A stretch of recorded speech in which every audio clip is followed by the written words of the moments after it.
Alors, bonsoir, chers téléspectateurs. Comme promis, nous nous retrouvons pour votre émission Zoom sur. Ce soir, nous allons parler des deux étapes franchies par la Mauritanie, étape assez, des étapes, une étape capitale dans son développement, l'une dans le domaine de la santé et l'autre dans le domaine du numérique. Jeudi dernier, donc, le président de la République, Mohamed Ould-Cheikh El Ghazouani, a supervisé deux événements majeurs. La pose de la première pierre du Centre national de transfusion sanguine, une infrastructure destinée à garantir la sécurité transfusionnelle selon les standards de l'OMS. Et également l'inauguration du tout premier Nouakchott Data Hub, un outil stratégique pour la souveraineté numérique et la transformation digitale du pays. Deux projets structurants pour un avenir plus sûr et plus performant. Et pour en parler ce soir, nous avons avec nous Dr Khadijetou Ba, qui est directrice du Centre national de transfusion sanguine, mais également avec nous M. Yacoub Abidi, directeur des infrastructures au ministère de la transformation numérique et de la modernisation de l'administration. Bonsoir madame et bonsoir messieurs, merci de vous joindre à nous pour votre émission ce soir. Alors, nous allons parler ce soir de l'importance que revêt justement ces deux inaugurations, ces deux événements et ces deux centres aujourd'hui. Nous allons commencer par madame Ba qui va nous parler un peu de l'avancée stratégique pour le système de santé mauritanien. Je vous remercie madame et je vous remercie de m'offrir l'opportunité de parler aujourd'hui de la transfusion sanguine et surtout de ce projet très stratégique pour le ministère de la Santé et pour le système de santé national. Avant de répondre plus précisément à votre question, je voudrais rappeler un peu l'importance du système national de transfusion sanguine et le rôle, la mission du Centre national de transfusion sanguine. Le Centre national de transfusion sanguine a pour mission de rendre disponibles les produits sanguins sur le territoire national et d'assurer la sécurité transfusionnelle. C'est l'occasion de rappeler que le sang, c'est un produit thérapeutique qui est indispensable dans certaines situations pathologiques comme les anémies sévères chez la femme enceinte, les hémorragies pendant le partum et le postpartum, les anémies sévères chez les enfants, les accidents de la voie publique qui causent des traumatismes qui engendrent des hémorragies. Donc dans toutes ces situations-là, il n'y a pas d'alternative, il faut transfuser. Donc il faudrait que le sang soit disponible. Donc il est important qu'un système de santé dispose des infrastructures, de tout un dispositif national capable de rendre disponible de manière permanente, en quantité suffisante, du sang de qualité à toutes les populations qui en ont besoin. Donc ce centre de transfusion sanguine dont la première pierre vient d'être posée par son Excellence le Président de la République le jeudi 8 mai permettra d'augmenter les capacités de collecte de sang au niveau de Nouakchott et contribuera à près de 50% de l'approvisionnement en sang pour satisfaire les besoins des populations. Donc vous voyez que c'est très stratégique pour le département de la santé, ce projet. Alors avant de parler un peu du Nouakchott Data Hub, quelles sont les capacités vraiment que nous avons là, actuellement en termes de collecte, de traitement, de stockage de sang? Justement, le centre que nous avons actuellement n'était pas conçu au départ pour des activités de transfusion sanguine. Donc il est confronté à des difficultés en termes d'espace et en termes d'agencement aussi des locaux. Donc ce n'est pas précisément adapté aux activités transfusionnelles. Et initialement, il était prévu pour une capacité de 12 000 dons de sang par an. En plus des unités de collecte mobile, c'est-à-dire les camions que nous avons, nous pouvons forcer et aller jusqu'à 15 000 dons de sang par an. Mais face à la forte pression de la demande de sang, l'année dernière, en 2024 par exemple, nous sommes allés jusqu'à 27 000 dons de sang, mais dans des conditions extrêmement difficiles. Et ce futur centre qui sera là, qui sera opérationnel d'ici une année et demie, il permettra d'atteindre plus de 40 à 45 000 dons de sang par an. Mais quelles sont les difficultés aujourd'hui que vous rencontrez en termes parce que vous parlez de beaucoup de difficultés que vous avez à collecter le sang, quelles sont les difficultés que vous rencontrez réellement en termes de collecte de sang, en termes de mise à disposition de vraiment ce liquide précieux? Les difficultés que nous rencontrons, c'est les capacités à pouvoir accueillir dans de bonnes conditions le maximum de donneurs permettant d'avoir des quantités suffisantes de sang pour répondre aux besoins de la population. Donc, nous faisons de la sensibilisation, mais en amont, nous n'avons pas suffisamment de capacité pour recevoir toutes ces personnes-là qui viennent donner leur sang. Donc, c'est le premier problème auquel nous sommes confrontés, c'est les capacités. Nous avons une ville de 1 600 000 habitants. D'après le recensement général de la population qui vient d'être publié il y a quelques mois. Et nous avons un site de collecte de sang qui est là, qui doit accueillir tous les donneurs potentiels de la ville de Nouakchott qui voudraient donner du sang. Donc ce projet, il a été mis en place justement pour répondre à cette problématique de capacité de collecte de sang pour pouvoir répondre aux besoins de la population mauritanienne. Parce qu'en amont, les centres qui sont à l'intérieur du pays se fournissent aussi à partir de Nouakchott? Non, les centres qui sont à l'intérieur du pays, je dirais plutôt les banques de sang pour le moment, qui sont à l'intérieur du pays, en dehors du centre régional de Kifa, elles approvisionnent leurs propres structures hospitalières qui sont dans ces wilayas-là. Donc chaque wilaya a un hôpital régional qui est équipé et qui est doté d'une banque de sang pour approvisionner l'hôpital pour ses propres besoins. Donc le Centre national de transfusion sanguine, il collecte le sang pour les hôpitaux de Nouakchott. Aujourd'hui, nous avons 8 hôpitaux à Nouakchott et plus d'une trentaine de cliniques privées à Nouakchott qui sont approvisionnés par le Centre national de transfusion sanguine en sang et en produits sanguins. Donc ce centre viendra vraiment à point nommé pour pallier le problème? Absolument. Comme je l'ai dit, il aura une capacité de minimum 40 000 dons par an. Selon les recommandations de l'Organisation mondiale de la santé, pour satisfaire les besoins en produits sanguins d'un pays, il faut que le nombre de dons de sang corresponde au minimum à 1 à 2% du nombre d'habitants. Donc nous avons une population de 4 900 000 en Mauritanie, d'après le dernier recensement national. Donc si nous avons entre 49 000 à 100 000, donc 1 à 2% de la population, nous avons ce nombre de poches de sang, nous pouvons arriver à une autosuffisance en produits sanguins dans notre pays. Et donc ce centre qui permettra de produire plus de 40 000 dons de sang par an va contribuer à hauteur de 50% des besoins du pays, rien que Nouakchott. Donc si on additionne ce qui sera produit à l'intérieur du pays par les banques de sang et le centre régional de Kifa qui est déjà opérationnel et les futurs centres de transfusion sanguine qui seront mis en place, je pense que nous pourrons arriver à l'autosuffisance en produits sanguins pour notre pays. Madame Khadijatou, docteur Khadijatou, on va revenir sur le volontariat dans ce domaine-là, également sur la partie finance dans ce domaine. Nous allons passer à vous. Monsieur Mokhtar, dites-nous, ce centre, le Nouakchott Data Hub, comment il s'inscrit aujourd'hui dans la vision de la Mauritanie moderne? Bonsoir, merci de m'avoir invité et je suis très honoré ce soir de participer avec vous dans cet échange sur ce sujet que nous considérons très important.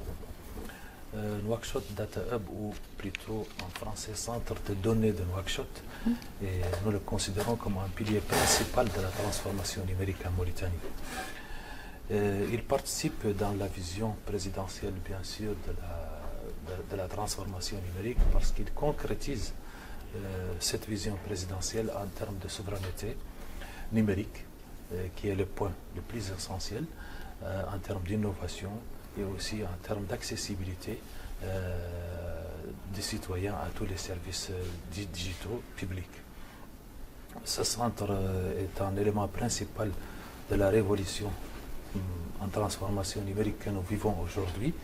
Comme vous avez constaté, ces dernières années, il y a pas mal de systèmes d'information, des services publics qui commencent à être en ligne, toute la fintech, les services bancaires, tous les systèmes d'information en domaine de santé, éducation et tout.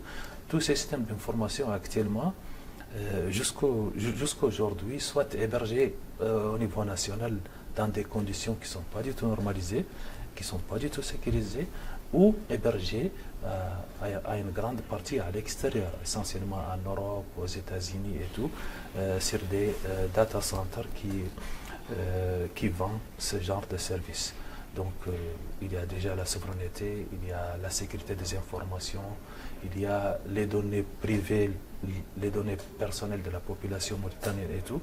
Donc on a pensé qu'il est temps d'avoir notre propre centre de données au niveau de Nouakchott, normalisé, certifié par les grandes institutions internationales, afin d'avoir la main sur les données nationales. Donc c'est vraiment une avancée notoire pour le pays. Exactement. Exactement. C'est une avancée très importante, surtout en termes d'infrastructures numériques, parce qu'après l'accessibilité en international via les câbles sous-marins, après l'expansion des fibres optiques sur tout le territoire national, après l'expansion des réseaux 4G, 3G que vous avez vu et bientôt la 5G, il est temps aussi de penser à la partie stockage, la partie sécurité des données et tout. Vous avez parlé de certification, vraiment. Qu'est-ce que ça signifie, ces certifications-là, au niveau international, et aussi quel avantage aujourd'hui concret pour les utilisateurs, justement, de cette data-là? Cette certification, ce centre est certifié par un institut international reconnu dans le secteur qui s'appelle Uptime, certifié aussi niveau 3, c'est-à-dire qu'en termes de disponibilité du service, en termes de maintenance sans interruption de service, et en termes de sécurité aussi des données. Donc, un centre certifié Tier 3, c'est-à-dire qu'il est sécurisé en termes d'énergie, sécurisé aussi en termes de sécurité et de continuité de service. C'est ça, en quelque sorte, la certification d'un centre. Mais aujourd'hui, que représente ce centre-là aujourd'hui pour les utilisateurs de ces données-là? Vous avez parlé de sécurisation, vous avez parlé également de souveraineté, mais quelles sont vraiment ces valeurs pour qu'on puisse vraiment comprendre l'importance de cette sécurité-là pour les utilisateurs, justement, de cette data-là? Tout à l'heure, dans le journal, nous parlions de la manière d'utiliser la data et tout, concernant la piraterie, par exemple, ou tout ce qui est nocif, justement, comment faire mettre le pour et le contre sur la partie nocif, la partie positive, justement, de toutes ces informations qu'on peut avoir sur Internet. Pour vous simplifier la chose, un data center, vous pouvez l'imaginer comme un coffre-fort. On n'a pas la main sur les données de l'entreprise X ou Y, sur le ministère X ou Y, sur telle administration, mais on donne à ses clients avec S la possibilité d'héberger leurs informations dans un environnement sûr, sécurisé, normalisé, et c'est à eux de gérer leurs informations. C'est eux seulement qui ont l'accès à leurs informations, seulement que leurs informations ont garanti leur disponibilité, leur sécurité. Sécuriser parce qu'il y a des normes internationales dans ce secteur, comment sécuriser l'accès à cette information, comment garantir une énergie continue, comment même garantir l'environnement, parce qu'en centre de données, il faut une climatisation, et il faut un degré d'humidité bien contrôlé, il faut l'accessibilité en termes de réseau. Donc c'est ça. Tout simplement c'est ça. Donc les gens pensaient que l'État va prendre les données de toutes les entreprises ou les particuliers pour les garder à part, avoir les traitements. Non, pas du tout. Les données sont gérées par leurs propriétaires. Nous, on donne seulement un environnement sûr, fiable, normalisé, afin de sécuriser et de garantir la disponibilité de ces systèmes d'information à leurs propriétaires. Et aujourd'hui, quels sont les services qui sont accessibles pour les institutions publiques, parce que c'est public et privé, non? Quelles sont les institutions aujourd'hui? Bien sûr, ce data center, il va offrir les services classiques en termes d'hébergement, les services cloud, les services cloud privés et publics. Le gouvernement est un client comme toutes les autres entreprises privées. Il a son propre cloud gouvernemental qui sera le premier installé dans 5 mois normalement. Il donne aussi l'hébergement colocalisé, c'est-à-dire que le client peut amener lui-même ses serveurs, l'installer dans un rack il peut louer un espace en termes de mètres carrés. Et comme qu'on donne aussi les solutions classiques d'hébergement en termes de serveurs dédiés, en termes d'espace de stockage, solutions de messagerie, n'importe quel type de solution. Voilà. D'où l'importance vraiment de la sécurité dans ce domaine-là. Nous parlons d'énormes données que ce centre va héberger. Comment justement garantir que vous garantissez la sécurité et la confidentialité de ces données-là? La confidentialité est garantie parce que nous, on n'a aucune visibilité. Le gérant, le futur gérant de ce centre de données n'a aucune visibilité sur le contenu de ces serveurs, sur les données elles-mêmes. C'est le propriétaire de ces données qui a uniquement l'accès à lui-même. Nous, on garantit l'accessibilité en termes réseau, il y a les firewalls, il y a beaucoup de stratégies de sécurité avant même d'avoir l'accès à ce centre de données. Et c'est des procédures très connues partout dans le monde, des procédures, des normes à respecter. Et bien sûr, il y a une administration. Le centre de données est une grande entreprise. Il a un personnel, des ingénieurs, des techniciens, et ils travaillent 24/24. Ils ont même des dortoirs dans le centre de données et tout. Et donc, c'est un personnel très qualifié pour garantir la disponibilité et la sécurité de ces informations. C'est un projet assez grand, je dirais, et assez innovant. Avons-nous vraiment, la Mauritanie aujourd'hui, est-elle vraiment capable de sécuriser ces données-là, de gérer tout ça, de tout ce qui est la partie sécurité, la partie confidentielle et la partie même technique et ressources humaines? Nous en sommes capables maintenant? Bien sûr, nous sommes capables. D'ailleurs, nous, on n'invente rien. Ça, c'est un modèle qui est très connu partout dans le monde. On n'a pas créé la roue, c'est juste on fait ce que tous les autres font. Et seulement en Mauritanie, c'est nouveau. Parce qu'il est temps de nationaliser ces données. Ce que nous faisons, c'est nationaliser les données. Aujourd'hui, la richesse et l'information la plus importante, c'est les données, comme vous le savez. Ce n'est plus les mines, ce n'est plus les gisements et tout. C'est les données qui sont la richesse réelle recherchée partout dans le monde. Donc au moins garder ses propres données, les maintenir et les mettre dans un environnement normalisé, sécurisé. Est-ce que ce centre peut avoir un impact sur la vitesse, par exemple, de l'Internet en Mauritanie? La vitesse de l'Internet, bon, vous pouvez considérer qu'actuellement, comme vous le savez, n'importe quel utilisateur en Mauritanie, pour solliciter n'importe quel service, tous ces services sont hébergés à l'extérieur. Donc il va emprunter l'Internet pour atteindre les serveurs sur lesquels il y a le système qui va répondre à son besoin. Même une simple messagerie, Gmail, Yahoo et tout, vous partez aux États-Unis et vous retournez. Donc c'est des requêtes qui sortent et retournent. Donc c'est une consommation de la bande passante internationale. Donc cette bande passante internationale qui est très coûteuse en termes de devises que nous payons, nous, les opérateurs, l'État et tout, et la demande est très gourmande en bande passante. Donc c'est une facture exponentielle avec la demande. Actuellement, avec ce data center, avec la création d'un contenu local, parce qu'il va permettre aux ingénieurs, aux startups mauritaniennes, aux fournisseurs de contenu d'avoir un contenu local dans un environnement sécurisé. Et donc, au début, on va commencer un pourcentage qui peut aller de 10 à 20%. Au fil des années, on va atteindre 70% de contenu local sollicité, ce qui va réduire, ce qui va optimiser la bande passante internationale et aussi accélérer la vitesse des requêtes. Donc, en quelque sorte, ça améliore la qualité à l'accessibilité des informations. Et ça coûtera moins cher? Bien sûr, parce que nous, on ne paye plus de fournisseurs internationaux pour emprunter l'Internet. D'accord. Comment ce centre, justement, permettra de rapatrier certaines données jusqu'à l'héberger à l'étranger? Bon, rapatrier au vrai sens, nous, il y a deux parties. D'abord, c'est volontaire. Le propriétaire des données, supposons une banque et tout, chacun a la possibilité de choisir d'avoir ces données près de lui ou de les avoir à l'international avec un contrôle, avec moins de contrôle, mais quand même, l'État va exiger aussi, via des lois et tout, surtout concernant les informations sensibles et tout, de les avoir au niveau national. Et est-ce qu'aujourd'hui la Mauritanie peut prétendre à devenir un hub numérique dans la sous-région?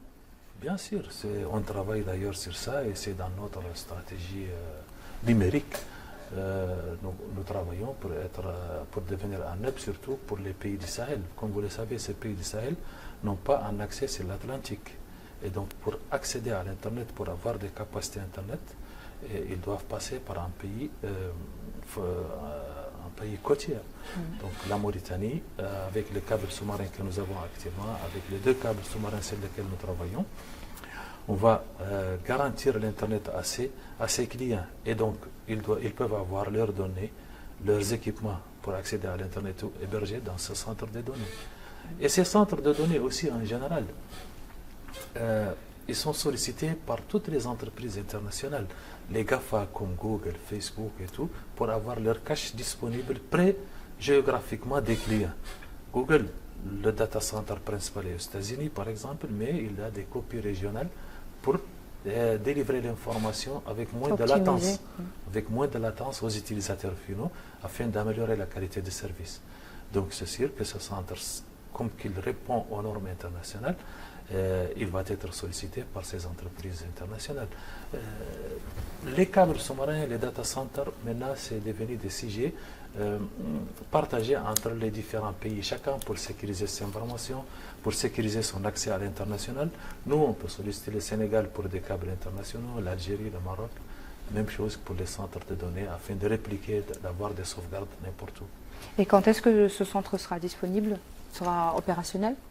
Le centre, techniquement, il est opérationnel aujourd'hui, mais administrativement et commercialement, je pense, 1 à 2 mois.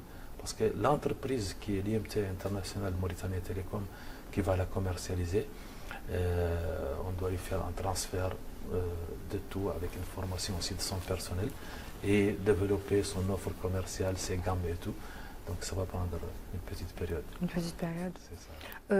Je disais avant de commencer l'émission même, je disais que c'était le sujet de la santé et le sujet IT sont un petit peu différents, mais tout à l'heure vous parlez des données que par exemple le centre de transfusion sanguine peut avoir chez vous. Genre l'importance aussi que les domaines se sont quand même liés. Parce que vous avez besoin de ça, je sais pas, pour garder vos données. Vous avez besoin du centre également, ou même ces données-là, pour les volontaires, pour atteindre la population. Absolument. Nous sommes un établissement sous tutelle du ministère de la Santé. Sans connaître les détails, mais je sais qu'actuellement, le ministère de la Santé travaille en étroite collaboration avec le ministère du Numérique, justement par rapport à la gestion des données et à la numérisation des données. Nous, en centre de transfusion sanguine, c'est très important la numérisation des données et la traçabilité des activités de transfusion sanguine. Et ça concerne un aspect de la transfusion sanguine qu'on appelle l'hémovigilance, c'est-à-dire pouvoir toujours retracer le don de sang, depuis le donneur jusqu'à l'utilisateur final, c'est-à-dire le receveur, et pouvoir détecter les anomalies, identifier l'origine de l'anomalie, apporter les actions correctives ou les actions préventives. Et pour cela, si on n'a pas une bonne traçabilité des données, des informations, c'est extrêmement difficile d'y parvenir. D'où l'importance de la numérisation de toute notre activité. Et je pense que le ministère du Numérique, en collaboration avec le ministère de la Santé, pourra nous aider à y parvenir. Vous rejoignez un peu, M. Yarkoub?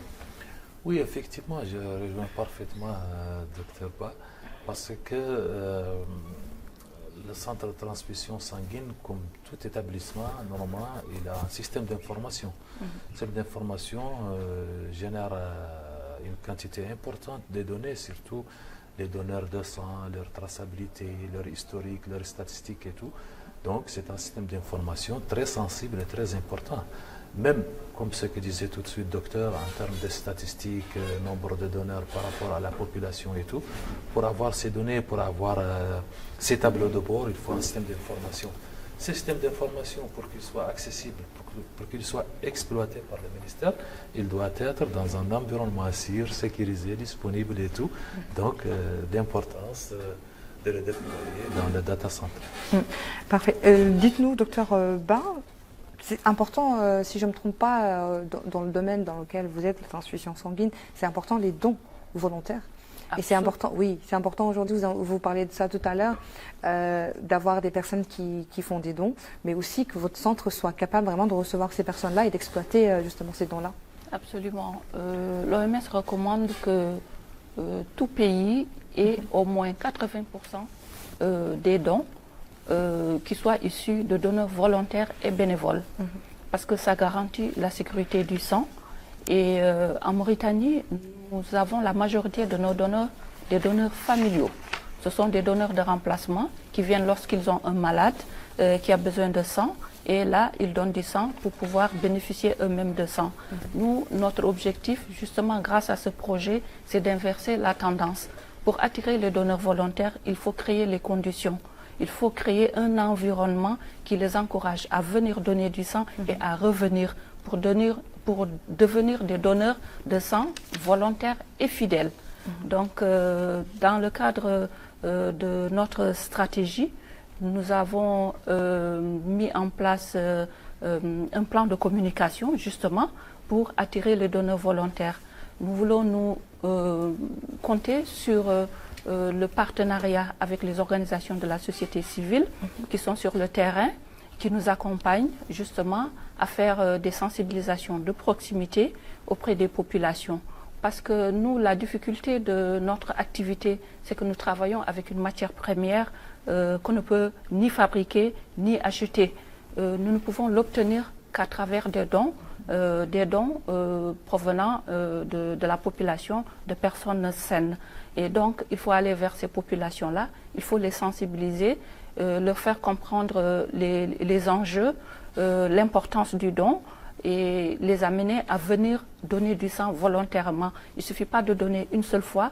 Lorsqu'on est apte au don de sang et qu'on donne une seule fois, on peut devenir un donneur régulier jusqu'à l'âge de 60 ans.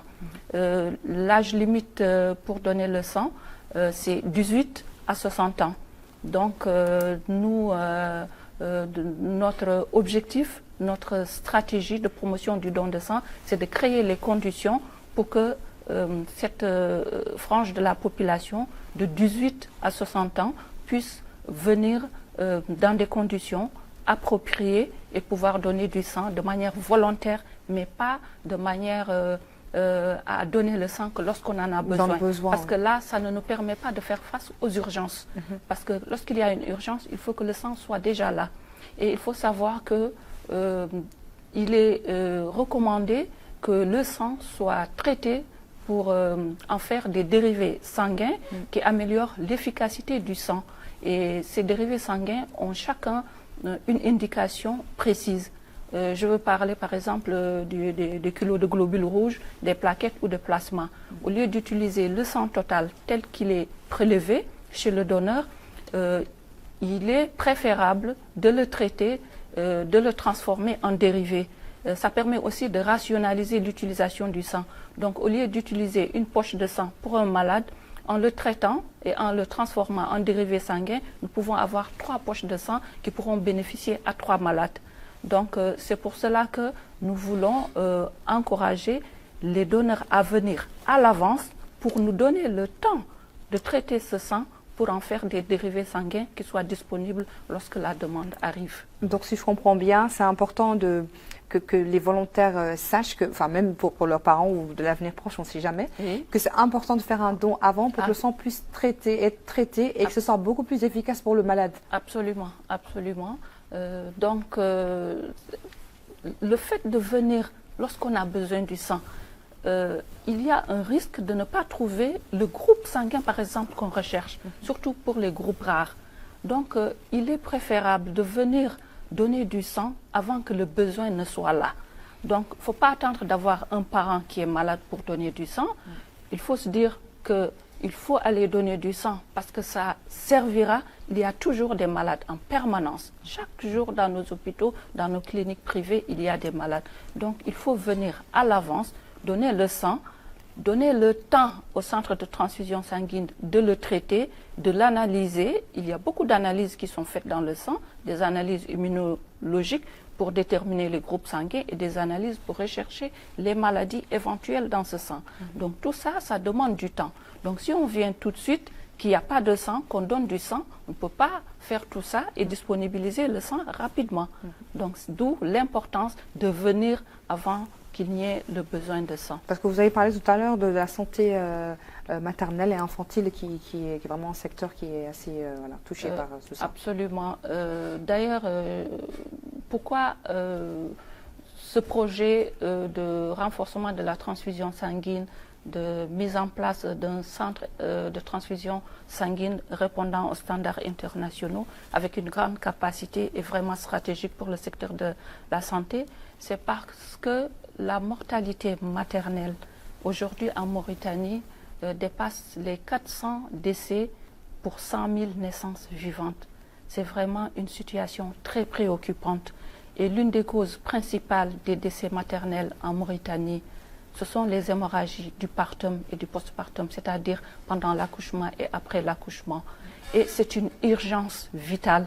Donc si le sang n'est pas disponible, comme je viens de le dire tout à l'heure, déjà prêt à être utilisé, le sang déjà séparé en dérivés sanguins, la femme peut perdre la vie immédiatement. Donc, d'où l'importance de créer les conditions pour pouvoir vraiment, partout sur le territoire national, parce que les données sont peut-être plus encore préoccupantes à l'intérieur du pays, où l'accès au sang est encore plus difficile qu'à Nouakchott. Donc d'où l'importance de créer non seulement ce centre national de transfusion sanguine à Nouakchott, mais aussi d'avoir des antennes aussi capables de faire ce que nous faisons aujourd'hui à Nouakchott. Mais c'est un projet. Il y a des projets aussi de création de centres régionaux de transfusion sanguine à Nema, à Attar, à Nouadhibou et à Kaïdi. Ce sont des projets qui sont en cours, en plus du centre régional qui a été créé et inauguré en 2024, en mai 2024 à Kifa. Donc ces 5 centres régionaux de transfusion sanguine viendront renforcer le Centre national de transfusion sanguine pour nous permettre justement de résoudre cette problématique de mortalité maternelle.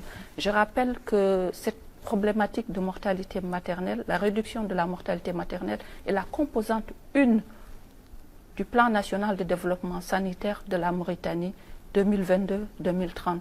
C'est aussi l'objectif 3.1 du développement durable à l'horizon 2030. Donc c'est vraiment si la transfusion sanguine ne peut pas subvenir aux besoins du pays en sang, ce sera extrêmement difficile d'arriver à ces objectifs. D'où l'importance aujourd'hui de la mise en place de ce centre et d'autres centres, espérons, similaires à l'intérieur du pays. C'est ça. Donc il y a une certaine coordination entre ce centre national-là et les centres régionaux, une certaine coordination assez forte régionaux de transfusion. Ces centres régionaux de transfusion sanguine sont des structures déconcentrées du Centre national de transfusion sanguine. En réalité, ce sont des antennes parce que le système national de transfusion sanguine, c'est un système pyramidal. Au-dessus, il y a le Centre national de transfusion sanguine. Conformément aux recommandations de l'Organisation mondiale de la santé, il faut qu'il y ait une coordination nationale de la transfusion sanguine pour rationaliser, en tout cas, les ressources en matière de transfusion sanguine, pour harmoniser les pratiques et pour mieux organiser la gestion des produits sanguins au niveau du pays. Donc ces centres dépendent du CNTS et à ce niveau-là, ils vont mettre en place les mêmes procédures qu'au niveau du CNTS. Et nous avons parlé, tout à l'heure je parlais de ressources humaines, de personnel assez clairement qualifié pour justement quand vous parlez de dérivés, de sang et tout ça, je suppose qu'il faut vraiment, ou je suis sûre qu'il faut vraiment des formations adéquates qui sont prévues aujourd'hui pour le personnel médical et paramédical. Absolument. Et nous avons déjà commencé ces formations dans le cadre de conventions de collaboration que nous avons signé avec nos partenaires, par exemple du Centre national de transfusion sanguine de Rabat et de l'établissement français du sang également. Nous avons déjà commencé ces formations dans tous les métiers de la transfusion sanguine, sur toute la chaîne transfusionnelle, depuis la collecte, la qualification biologique, la préparation des dérivés dont j'ai parlé, jusqu'au transfert dans les structures hospitalières et les cliniques, et même l'utilisation du sang et aussi ce qu'on appelle la sécurité transfusionnelle. Donc ces formations ont déjà commencé l'année dernière en 2024. Nous avons formé quasiment tout notre personnel dans les procédures de qualité justement, et dans tous les métiers de transfusion sanguine. Mais ça va se poursuivre parce que nous avons un programme de formation continue. Bon, il y a la formation initiale que nous voulons encourager aussi parce qu'en Mauritanie, il n'y a pas de formation initiale en transfusion sanguine. Le personnel doit aller à l'étranger, à l'extérieur, pour faire ces formations-là. Mais nous avons la capacité de faire des formations continues, in situ, nous-mêmes au niveau du CNTS ou avec l'appui de nos partenaires dont je viens de parler, du Maroc ou de la France, avec lesquels nous avons des conventions. Avant de parler, de revenir un peu sur le partenariat que vous avez pour ce centre, les technologies, je suppose que vous avez mis en place des technologies assez numériques, assez modernes, justement pour intégrer, vous en parliez tout à l'heure en accord avec M. Yacoub, pour intégrer, assurer la traçabilité de ces dons-là. Oui. Pour le moment, nous n'avons pas vraiment mis en place un système vraiment de numérisation de toutes nos données. C'est un processus, ça rentre dans le cadre de notre projet qui est en cours. Donc, dans le cadre, il y a la construction, il y a le renforcement des ressources humaines, il y a la numérisation de notre activité et de nos données. Tout ça, c'est un processus qui est en cours, mais il est prévu. Dans notre prochain centre, nous avons prévu justement la numérisation de toute notre chaîne transfusionnelle, depuis l'entrée du donneur jusqu'à l'hôpital, jusqu'à la distribution du sang. Donc c'est un processus qui démarre actuellement. Il n'est pas encore arrivé à son stade final. Voilà. Alors, M. Yacoub, pour aujourd'hui revenir sur l'importance justement de la numérisation, nous prenons comme exemple, parce que Dr Baïla, de la numérisation vraiment de ce centre-là, ou de tout le système sanitaire aujourd'hui, et l'importance aussi du centre data center qui va être mis en place. L'importance vraiment pour nous, c'est de donner et d'avoir un centre à côté qui puisse vraiment traiter ces données-là ou garder même ces données-là. Oui, bien sûr, le secteur de la santé, d'une façon générale, pas uniquement la transfusion sanguine, comme tout le secteur d'ailleurs, il est temps de se dématérialiser, c'est-à-dire de passer aux solutions digitales, d'avoir des systèmes d'information pour gérer les hôpitaux, des systèmes d'information pour gérer les centres de transfusion sanguine, d'avoir même ce qu'on appelle de fichiers patients. C'est-à-dire chaque patient doit avoir son fichier avec tout son historique de maladie, son groupe sanguin, tout. Si un médecin le consulte, il a tout l'historique de ce patient pour éviter les sensibilités qu'il y a avec tel médicament ou tel médicament. Ça, c'est une chose que nous n'avons pas. Oui, mais en cas d'accident de la route, par exemple, c'est vraiment des données qui sont assez... Oui, donc... le numéro national doit être lié avec son fichier maladie. Une fois consulté au niveau de n'importe quel centre, il doit avoir l'accessibilité. Bien sûr, ce fichier doit être protégé avec un mot de passe que le patient lui-même détient ou quelque chose comme ça, pour sécuriser ses informations personnelles. Nous, au niveau du ministère de la Transformation numérique, nous travaillons en étroite collaboration avec le ministère de la Santé. Nous avons une convention, on travaille sur le parcours des médicaments qui est un point très sensible et avec lequel nous avons commencé parce que c'est devenu vraiment un danger pour sécuriser tout le processus depuis l'usine, depuis le laboratoire jusqu'aux pharmacies, jusqu'à l'utilisateur final afin d'assurer une traçabilité pour ces médicaments, leur qualité, leurs conditions de magasinage et tout, conditions de port et tout, avec un code pour chaque médicament et tout. Ce système sera opérationnel bientôt, Inch'Allah Ta'ala. Et c'est le système d'information des hôpitaux qui vont garantir tout le processus entre les différents services d'un hôpital, la comptabilité, le personnel et tout. Donc, tous ces systèmes d'information, bien sûr, ils doivent être hébergés et sécurisés quelque part. Et la solution la plus proche, la plus sécurisée, la solution nationale, c'est ce centre de données de Nouakchott. Aujourd'hui, quelle opportunité justement ce centre offre, opportunité de développement, j'entends, offre aux jeunes dans le secteur numérique? Parce qu'on a quand même vraiment, nos jeunes sont vraiment très intéressés maintenant, ils sont vraiment à fond dans le secteur numérique IT. Oui, effectivement, ce centre de données, comme tous les centres de données d'ailleurs, lui-même, il constitue un écosystème entrepreneurial parce qu'il va permettre le développement des startups, des solutions numériques, de pouvoir disponibiliser à tous les développeurs, les jeunes IT et tout, des environnements de développement, des solutions moins chères, plus pratiques pour l'hébergement de leurs solutions et tout. Donc ça va créer aussi la possibilité de formation spécialisée. Et il va être aussi, il va créer de l'emploi direct et indirect. Un emploi indirect via l'écosystème qu'il va créer aux alentours, parce qu'il va motiver, il va booster un peu l'économie numérique du pays. Et quand nous parlons de perspectives, est-ce que nous avons là des perspectives d'extension ou de duplication de ce modèle de centre-là au niveau des autres villes de la Mauritanie? Effectivement, obligatoirement, ce centre de données lui-même, il doit être sécurisé. On va mettre bientôt, on a déjà commencé à travailler là-dessus, un centre qui va sécuriser ce centre. Parce qu'il faut toujours avoir... il faut sécuriser ce centre. Bien sûr, ce centre sécurise les données des clients, mais lui-même, il faut qu'il soit sécurisé.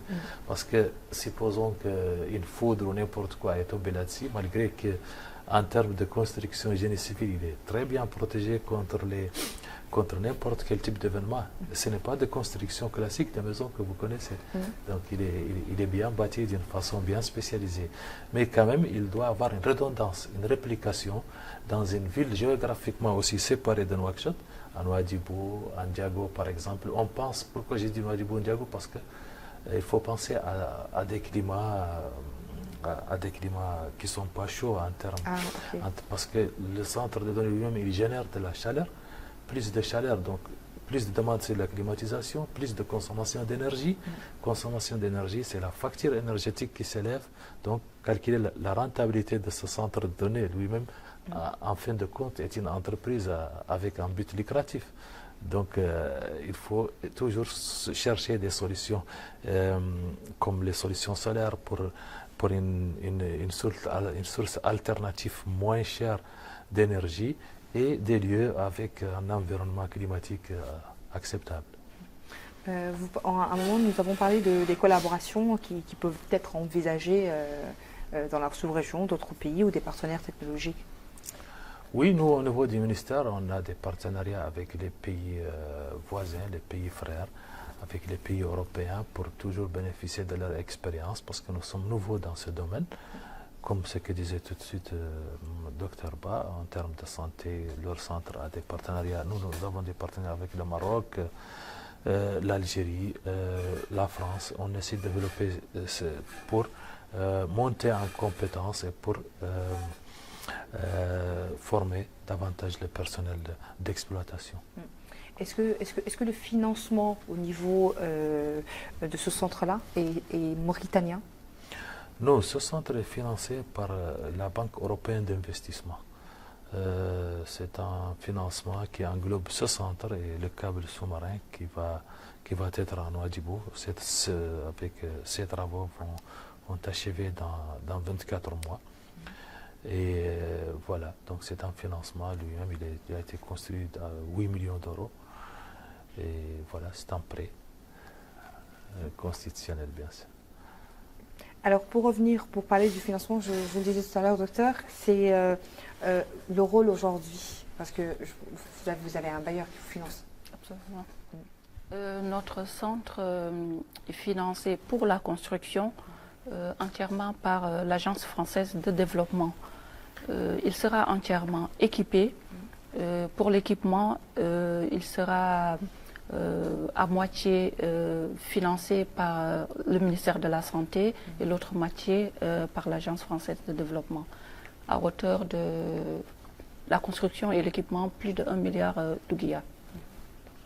Donc c'est important aujourd'hui, je dis ces deux projets qui prouvent qu'aujourd'hui vous bénéficiez des deux côtés vraiment de bailleurs assez solides qui vous financent. Oui. Donc ça montre un petit peu l'importance de ce projet-là et à quel point la Mauritanie est assez mature pour gérer ces deux structures. Oui, je profite de l'occasion pour dire que l'Agence française du développement nous accompagne depuis plus de 4 ans. Nous étions bénéficiaires d'un projet appelé Temeyouz, financé par l'Agence française de développement et mis en œuvre par Expertise France depuis 2020. Dans ce cadre-là, nous avons bénéficié non seulement de la construction de notre nouveau centre, mais nous avons bénéficié aussi de renforcement de capacité de nos ressources humaines.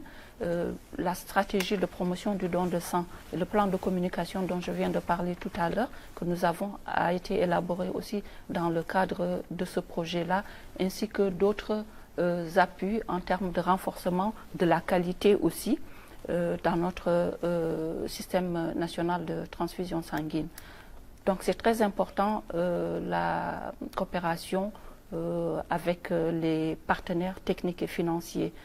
Donc ils viennent appuyer notre pays dans des projets structurants, des projets très stratégiques pour notre pays et nous les remercions pour cela. Alors docteur, une dernière question, peut-on envisager que ce centre devienne, c'est la même question que j'ai posée tout à l'heure, vraiment un pôle régional de référence en Afrique de l'Ouest? La transfusion sanguine est complètement différente, en tout cas d'un data center. Elle est même très différente même d'un hôpital, en ce sens que l'activité essentielle du centre de transfusion, c'est de disponibiliser les produits sanguins en quantité et en qualité pour le pays.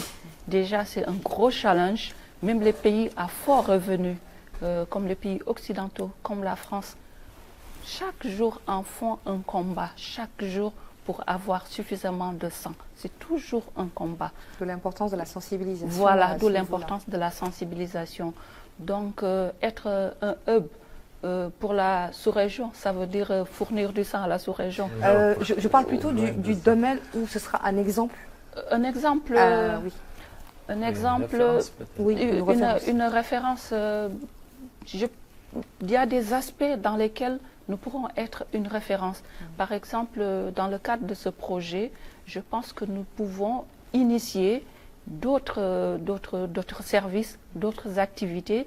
Notamment, je pense au fractionnement du plasma.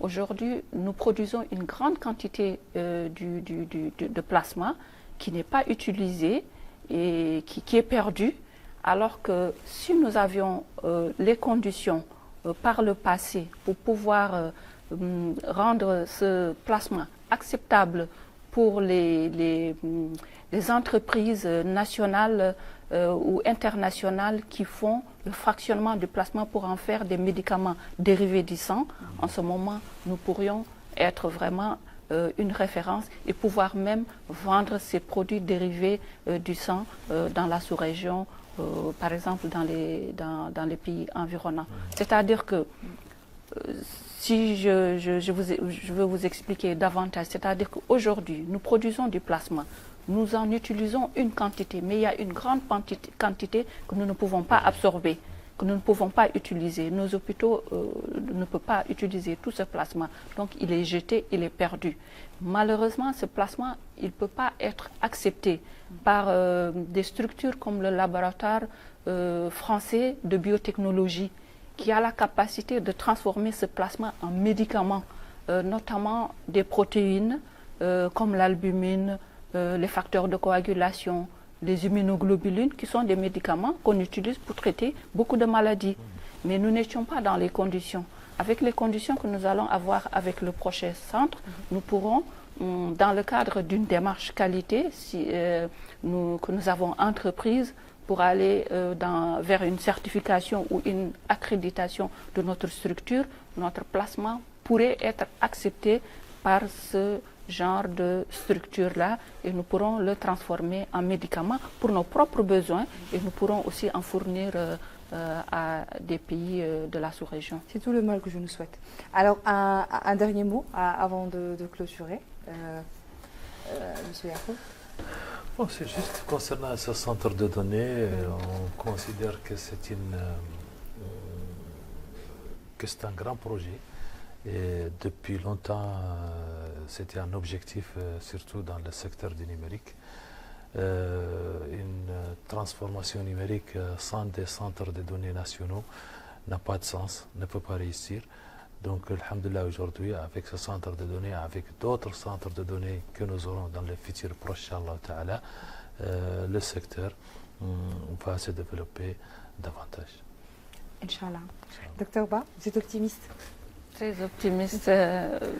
Ce projet, en tout cas pour nous, arrive à point nommé parce que les indicateurs en matière de mortalité maternelle sont très alarmants, vraiment.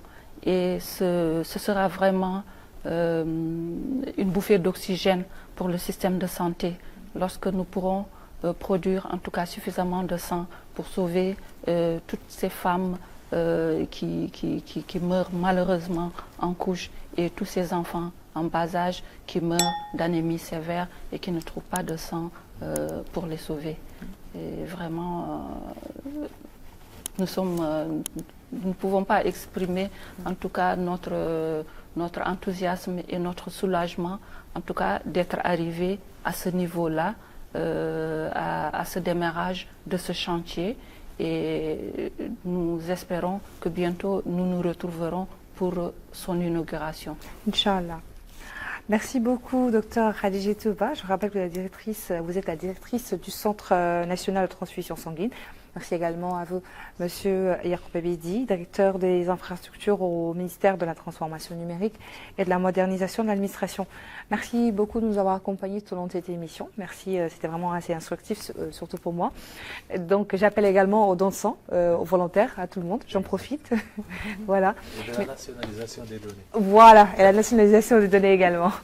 Voilà, merci à vous, chers téléspectateurs, de nous avoir suivis et de nous avoir accompagnés. Merci à toute l'équipe technique et rédactionnelle pour la préparation de cette émission et bonne soirée.